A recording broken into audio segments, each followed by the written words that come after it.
Bonjour et bienvenue dans Style by Me. Paris, Paris, toujours Paris, la capitale de la mode. Nous sommes sur l'avenue des Champs-Élysées où vous retrouvez toutes les boutiques qui nous font rêver et font l'objet de visites des touristes venant du monde entier. Parlant d'invités, notre invité d'aujourd'hui est un coach vestimentaire. Quelqu'un qui nous apprend à nous habiller selon les différentes occasions. On la découvre.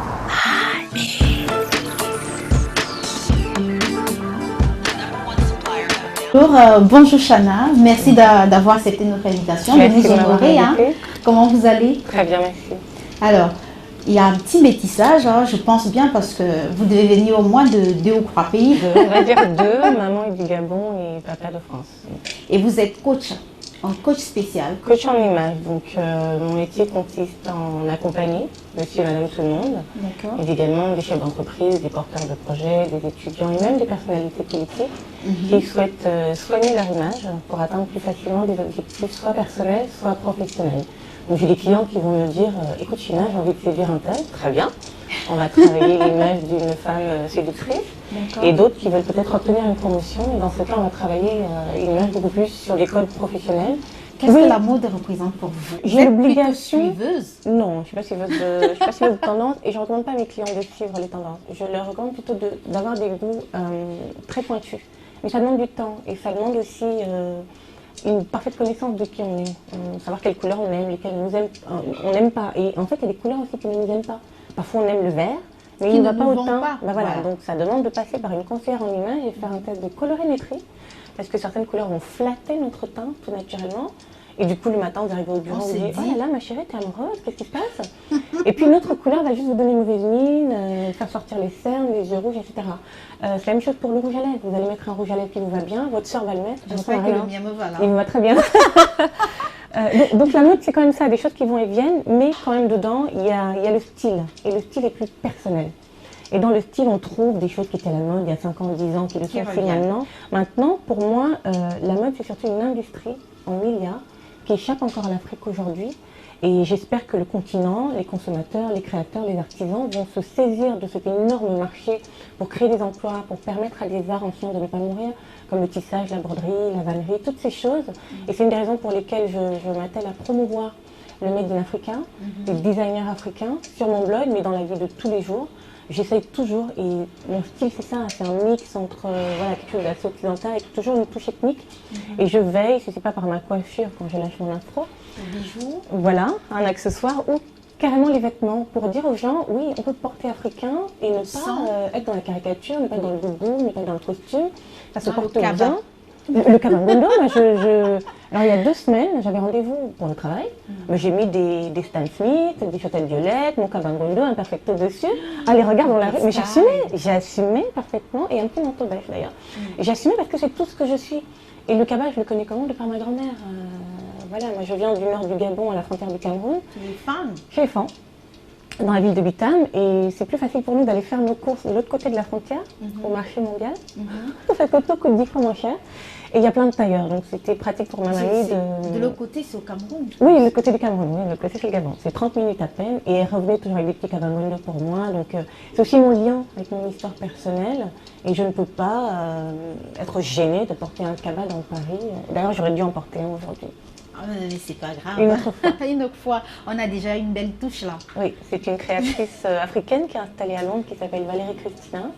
Et ils sont légion, il y a des centaines de créateurs qui demandent aujourd'hui à ce qu'on achète leurs vêtements, qu'on les promeuve. Déjà, il faut qu'ils soient connus.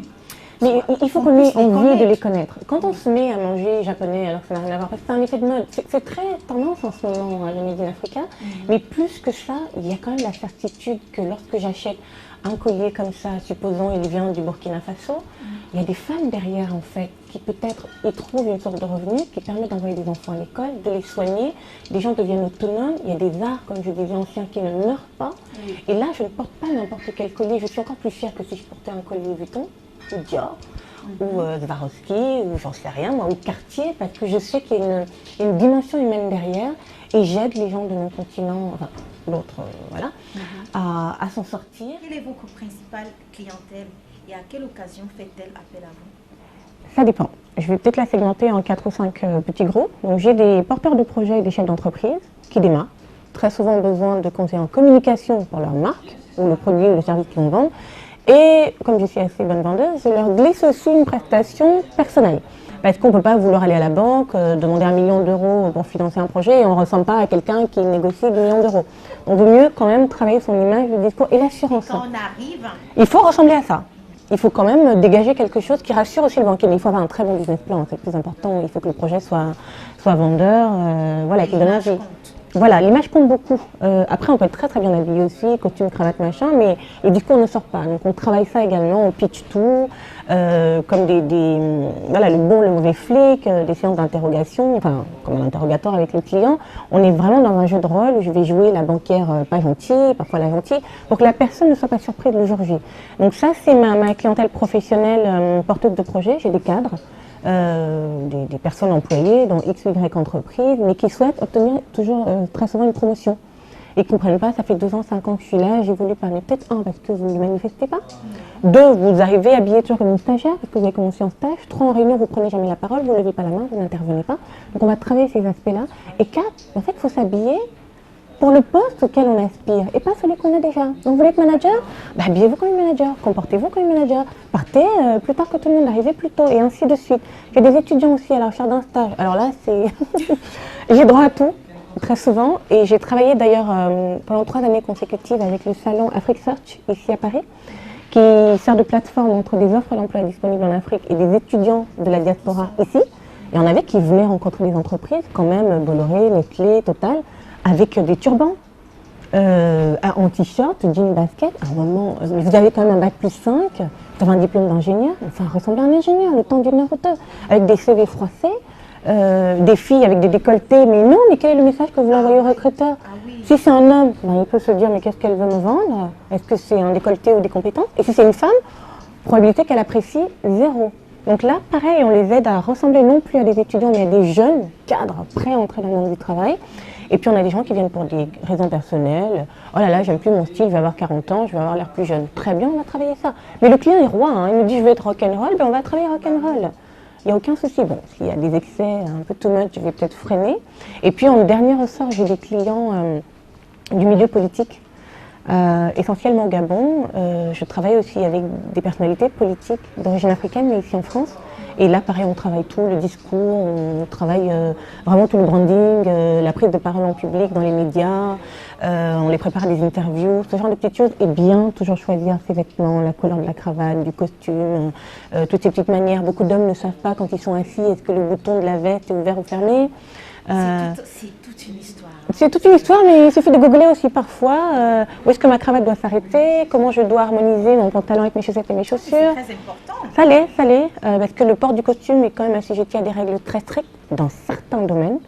Si vous travaillez dans la banque, la finance, la politique, oui, on ne vous pardonnera pas certaines choses. Et l'image peut vraiment vous permettre de décoller ou pas du tout.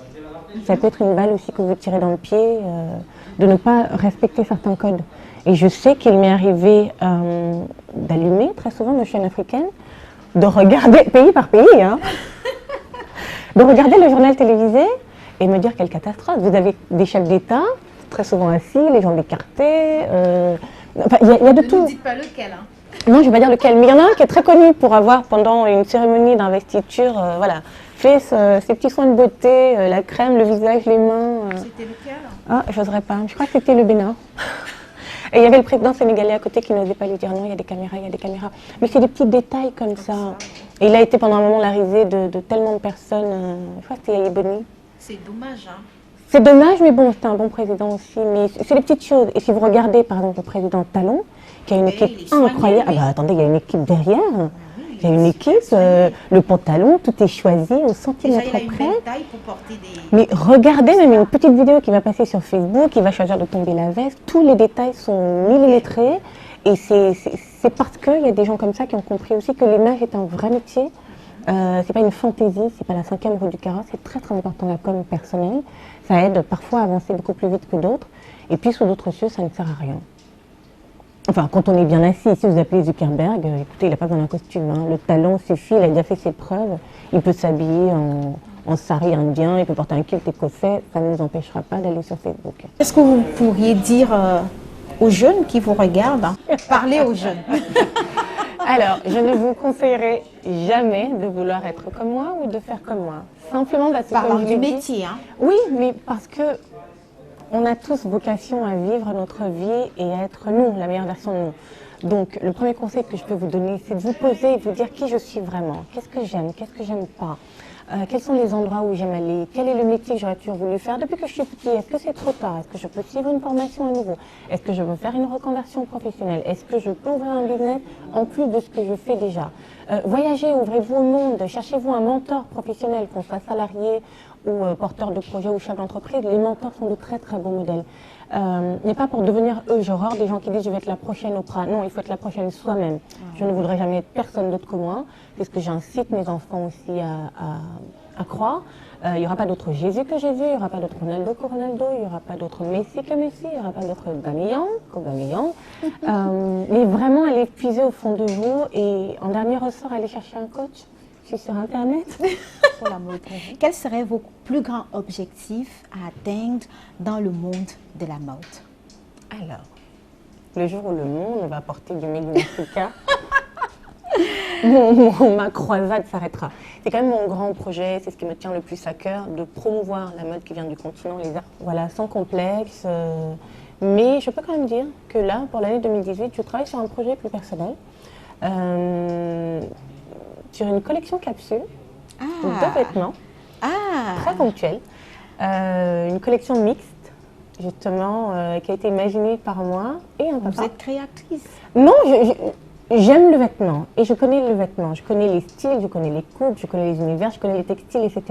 Mais je sais surtout ce qu'en tant que maman, working mom, qui porte 10 000 casquettes, court dans tous les sens, recherche. Je cherche le confort, je cherche la versatilité dans les vêtements, je cherche des vêtements qui me ressemblent et j'aime les vêtements qui portent un message. Et je me suis assise avec un autre parent du genre masculin, qui est féru de mode également, donc on en a parlé, on s'est dit bah chiche, et donc nous sommes en train de travailler dessus, c'est la première fois que j'en parle d'ailleurs, et donc cette collection capsule de prêt-à-porter devrait voir le jour en 2018 si tout se passe bien, et serait éventuellement déclinée sur une collection enfant pour la rentrée 2018-2019. Quelque chose de très ponctuel. C'est juste pour les enfants. Non, pour les papas et les mamans. Papa, maman. Après, on pense aux enfants. Ah. Bah, on a hâte, hein. Moi j'ai hâte en tout cas. Bah, peut-être que je reviendrai pour vous présenter tout ça. Ah, parfait. Avec plaisir. Hein. La candidate de cette semaine s'appelle Irène Major, surnommée Queen of Ingrace, car c'est une lady et son mari est un lord. D'origine camerounaise, c'est une grande passionnée de mode qui a un style unique en son genre. Elle nous envoie ses photos depuis la ville de Londres.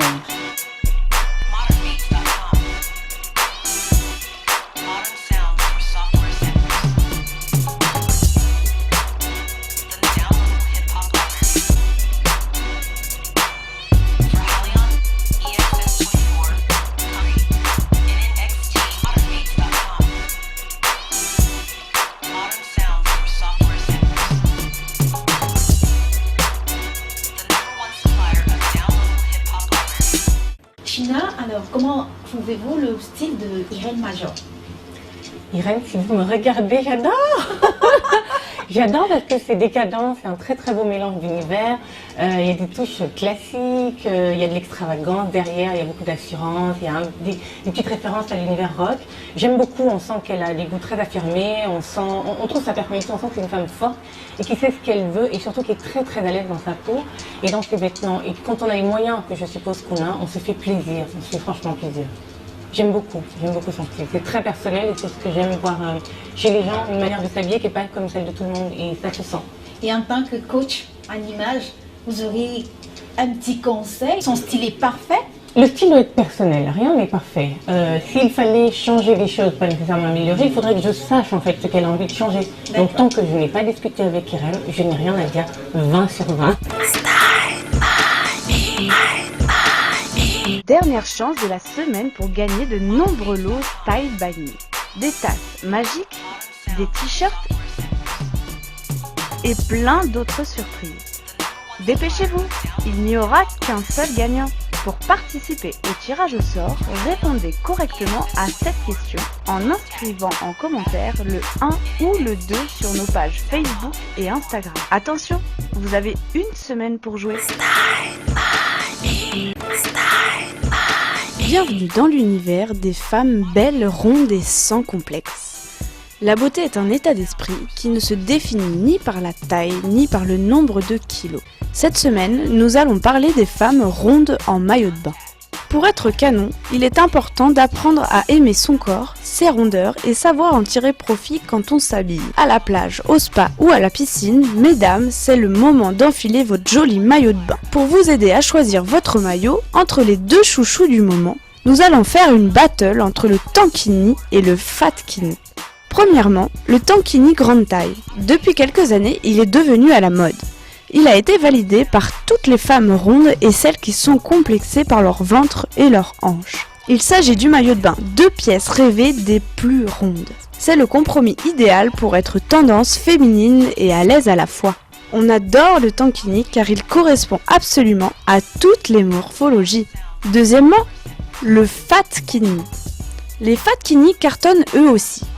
Même si le nom a tout l'air d'une mauvaise blague, il s'agit pourtant des bikinis aux imprimés et aux coupes hyper tendance dédiées aux femmes très rondes. Une belle nouveauté créée par Gabby Grigg, une blogueuse mode ronde et américaine qui a fait de ses rondeurs sa force. En effet, le fatkini se veut cool et tendance. Le pari est plutôt réussi. Kelly Ateba est allée à la rencontre de Denise, une jeune créatrice camerounaise au doigté forgé de simplicité et de modernité, exprimée à travers sa collection Soleil de décembre. Les créations de Denise révèlent d'une authenticité chic dans toute la splendeur d'Afrique. Rondement belle ? China, le rituel de cette émission, c'est l'autre toi. D'accord. On aimerait découvrir une autre China. Bonne À travers chance. quelques petites questions. Merci. Alors, quel est votre passe-temps favori quand vous ne conseillez pas à vos clients? Instagram et Twitter. Quand j'ai du temps libre, c'est souvent mes journées de lundi. C'est la journée où je ne travaille pas. Je m'occupe de moi. Je lis, je regarde Netflix, je me fais un soin du visage, je vais manger des sushis. Je m'occupe de moi. Et quel est votre premier geste du matin, quand vous vous levez le matin? Instagram. Premier geste de la journée, encore? Et boire un verre d'eau tiède avec un demi-citron dedans pour faire redémarrer la machine et détoxifier l'intérieur. Un moment marquant qui a bouleversé vos vies, négativement parlant Oh, j'en ai plein. et positivement. Mais on va commencer par le négatif. Je parlais du verre à moitié vide, à moitié plein. Il y a 10 ans, j'ai perdu ma mère très brutalement. Oh, mes condoléances. Merci beaucoup. Et passer le choc, d'ailleurs, pas passer parce qu'il y a des moments où je compose encore son numéro de téléphone parce que je n'accepte pas l'idée. Mais je me souviens, quand ma mère décède, j'avais dit à mes deux enfants, mes 2 aînés, j'en ai 4. Et en fait, je partageais. On ne dirait pas, hein? Et leur mère, c'était ma mère, moi, mes sœurs. Mais dès le jour où ma mère est décédée, dès le lendemain matin, il fallait que je m'organise. Et en fait, c'est ce jour-là, je suis vraiment devenue maman. Et ça fait 10 ans aujourd'hui. Il y a des jours plus compliqués que d'autres où je jongle, on travaille les enfants. Et des fois, on a envie de s'arracher les cheveux. Et je m'interdis de baisser les bras parce que j'imagine ma mère en train de rire là-haut. Genre, T'as vu? tu vas encore m'appeler? China, si vous étiez un tissu, J'hésiterais entre du raffia tressé très finement, mais j'en ai pas encore trouvé, ou du wax, mais pas n'importe lequel. Wax hollandais, Visco, 100% original, j'adore le tu wax. mets les belles j'adore le choses, paille. hein? Non, le wax fait partie de notre culture. On a beau nous dire qu'il est hollandais, il a toujours habillé les femmes noires, les femmes africaines. Et ma grand-mère m'a initiée au paille, donc oui, quand je porte le paille, que ce soit attaché à la taille ou dans un ensemble, une robe ou une tenue, très franchement, je me sens à ma place. Et je me sens très fière. Et vous me verriez dans Paris en train de me balader dans une tenue en wax. On va m'arrêter. Si vous étiez un accessoire de mode féminin. Une paire d'escarpins. J'aime les chaussures à talons, vertigineuses, ou pointues en cuir. J'adore les chaussures à talons. Quelle hauteur? 10, 8 pour travailler, 10 pour tous les jours, 12 pour le soir. Si vous étiez un plat, Comment on le dit en français? Un namangwan. ah, Enfin, tout ce qui est fait à l'étouffée en paquet. ah oui, Ou alors du silure en paquet. Le poisson d'eau douce en paquet, tout ça pareil. C'est mon enfance. l'étouffé. Oui. À dans des l'étouffer, feuilles, cuit à l'étouffer. Voilà, dans des feuilles de banane. Mhm. Les silures, les petits poissons d'eau douce. Il n'y en a jamais beaucoup, mais c'est ce qui fait que ce soit si succulent. Ou alors, c'est de l'arachide en paquet avec du poisson fumé. Ou, je ne sais pas si vous appelez ça de la courge au Cameroun, c'est du concombre. Ou le coquille, ou la sauce arachide, ou les feuilles de manioc, j'en sais rien, j'aime trop. Vous aimez toute la nourriture camerounaise, hein? En fait, Ce que les gens ne savent pas, c'est que je suis née au village. Ce qui fait que je ne peux pas passer une semaine sans manger quelque chose qui vienne voilà, de mon pays. Africain. Ah non, sinon je tombe presque malade. J'en ai besoin. Et si vous étiez une boisson? Le topalana. J'adore le topalana. Et c'est quoi un homme idéal pour vous, pour finir? Alors, c'est quelqu'un qui vient à la rencontre de la personne que nous aspirons à être. C'est le partenaire parfait qui va me pousser, qui ne verra d'aucun mauvais œil le fait que je veuille être et je veux faire tout ce que cette femme aspire à être et à faire. C'est ça ce qu'on appelle l'âme sœur. Évidemment, c'est quelqu'un qu'on aime, c'est quelqu'un qui nous touche spirituellement, physiquement, émotionnellement. C'est quelqu'un qui nous fait rire, c'est un ami, c'est un conseiller. Oui, c'est ça. Les anglo-saxons disent when you know, you know. When you don't know, you also know you don't know. Yes, ok. Merci d'avoir cette invitation et on espère vous revoir bientôt avec votre collection capsule. Ah, mon projet de vêtements, oui. Oui, bah moi j'ai pas oublié. Hein. Oui. Donc vous attendez dans Style by Me très prochainement. Merci, c'était un vous. bonheur. Merci. Dernière chance de la semaine pour gagner de nombreux lots Style by Me. Des tasses magiques, des t-shirts et plein d'autres surprises. Dépêchez-vous, il n'y aura qu'un seul gagnant. Pour participer au tirage au sort, répondez correctement à cette question en inscrivant en commentaire le 1 ou le 2 sur nos pages Facebook et Instagram. Attention, vous avez une semaine pour jouer. Si je m'éloigne, surtout ne m'en veux pas. Je suis celle qui t'aime et qui t'aimera. Salut, c'est Lincha. C'est vrai que j'ai un grand intérêt pour la mode forcément parce que ça fait partie de l'habillage artistique. Je pense que même si je n'avais pas été artiste, forcément nous les femmes, on aime les chaussures, on aime les sacs. Je suis pas très bijoux et on aime porter des belles tenues dans les clips, on va regarder comment on est habillé. Et moi c'est vrai que ce que j'aime faire pour ne pas avoir les mêmes tenues que les autres, ah ben je les fais faire. Je les dessine et je les fais faire, c'est encore plus pratique. Et sinon ben forcément on a des personnes qu'on regarde comme Beyoncé, forcément qui ont des tenues scènes magnifiques comme J.Lo ou encore comme Rihanna. Moi j'ai un petit faible pour J.Lo. Franchement, je crois que c'est ma préférée au niveau des tenues. Un couturier, en tout cas, que j'aime énormément, c'est Balmain. Nous avons surtout Muriel Kabil, que j'aime beaucoup. Mon look du jour, c'est simple. J'avais envie d'être à l'aise dans quelque chose de féminin, avec un petit côté peut-être pas masculin, mais bon, un petit peu quoique. Parce que moi, j'aime beaucoup les pantalons. Hein. Je me trouve même... je suis plus à l'aise et je me sens sexy, bizarrement. Dans les combinaisons. Donc comme je le disais, c'est une combinaison de glam ethnique. Alors un tissu très fluide avec un imprimé un peu ethnique, on va dire ça comme ça. J'ai des bracelets que j'ai achetés sur le marché de Cocody. En Côte d'Ivoire, voilà. Et puis la coiffure, c'est une coiffure de Muriela. Alors, je n'aime pas suivre la mode. Des fois, je suis décalée par rapport à la mode. Donc, j'aime travailler avec la ethnique aussi parce que des fois, on a l'occasion en fait de créer ensemble. Bon, je vais prendre un petit peu par là, puis je vais mixer, puis ça va faire du lincha à la fin. Voilà. Dans le dressing du petit ami, lorsqu'il y en a eu un, je plaisante. Et non, c'est vrai que je lui laisse quand même sa propre personnalité, mais des fois ça va pas du tout. Donc quand ça va pas, je dis tiens, on va faire les magasins ensemble. I want you only you. I want you only you. Style by me. La mode, c'est moi. La mode, c'est toi. La mode, c'est nous. Qui n'a pas porté de robe moulante, qui n'en a pas une dans son dressing. Nous allons terminer cette émission sur cette incroyable robe à multifacettes qui épouse toutes les formes. Chers fashionistas, focus cette semaine sur la robe moulante.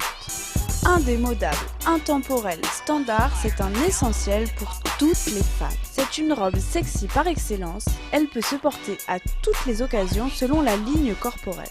Seulement, le fait qu'elle nous colle à la peau, le moindre fashion faux pas peut nous faire passer de super canon à super vulgaire. Décolletée, courte, longue, en tunique, transparente, elle fera chavirer tous vos cœurs. Si on veut se la jouer femme fatale, n'hésitez pas à sortir le grand jeu. Enfilez votre robe moulante avec une jolie paire d'escarpins afin de gainer votre popotin et mettre en avant votre poitrine qui sera galbée à fond. Assumez-vous avec cette robe moulante. Par ailleurs, un point important à souligner est que lorsque l'on porte une robe moulante, c'est aussi penser à réduire ses mouvements comparé au jour où l'on porte un pantalon. On se tient bien droit tout le temps et on garde les jambes bien fermées en toutes circonstances. Effet gainant garanti. Voilà, chers fashionistas, à la semaine prochaine pour un nouveau zoom sur les tendances, stylement vôtre. N'oubliez pas de regarder nos émissions précédentes sur notre chaîne YouTube et continuez à jouer sur nos réseaux sociaux, Facebook, Instagram pour remporter les lots Style by Me. Surtout, restez vous-même. See you soon!